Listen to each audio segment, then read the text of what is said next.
Must be my breakfast. Today on review we are looking at NCIS for the Xbox 360, also available on PlayStation 3, PC, and many other random consoles across the board. The story of NCIS doesn't exactly follow the story of the TV series, any if you can play as every character or all the major characters from the NCIS TV series, but the story here is a little more condensed throughout the four storylines you will play in. Might it be a bank robbery, or killing at a government base, a military, or just overall the four missions that you actually play with. The stories might not be the best, but for fans of the show, it will do justice and overall tie in all together by the time you get to the end of the story. And with a little nod to the TV show that many fans will actually catch on to, it's actually pretty nice for you if you are a fan. But sadly, that's pretty much the last good thing in this game. The gameplay itself is mainly a point-and-click adventure game, which do not work all that well. Whenever you having to go around to collect evidence in the mortal scene, it's straight up point and click. Sadly, the AI of the NPC you playing as is not exactly the brightest.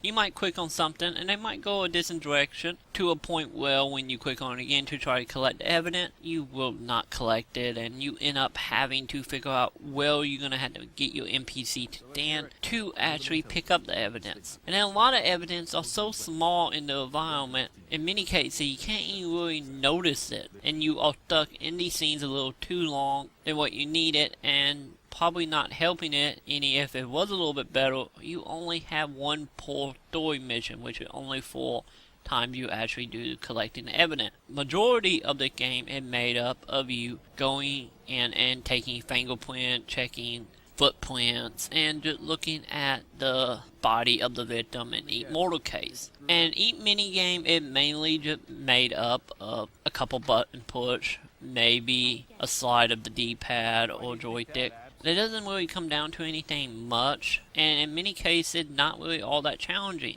And then when you are collecting evidence to pretty much pick who is the killer, it mainly comes down to you can just do it as a multiple choice answer, with guessing most of the time would get you through. And with not really any failure for it, you cannot do the game wrong. It's only one way to the game overall. The only downside of guessing is, of course, in some cases you will be showing evidence to whoever you interviewing, trying to prove they are the killer. And if you are warned too many times, you're gonna have to watch the whole cutscene over and over and over again. And the cutscenes are just horrible across the board, with most of them made up of just still picture of the NPC walking or talking or just standing there. And in the actual game, it's just not consistent across the board. Like one case mainly made up of one character becoming injured, and then when you play the character, he's perfectly fine, and then once you get to the end of the level, he's back on crutches. It's just pointless across the board, and just a overall waste that they have such good source material and they just drop the ball so hard.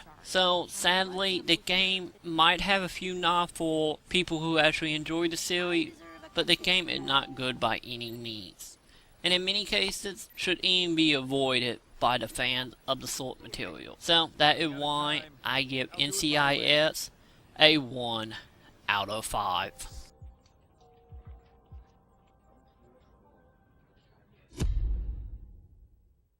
Something they were involved with got them killed.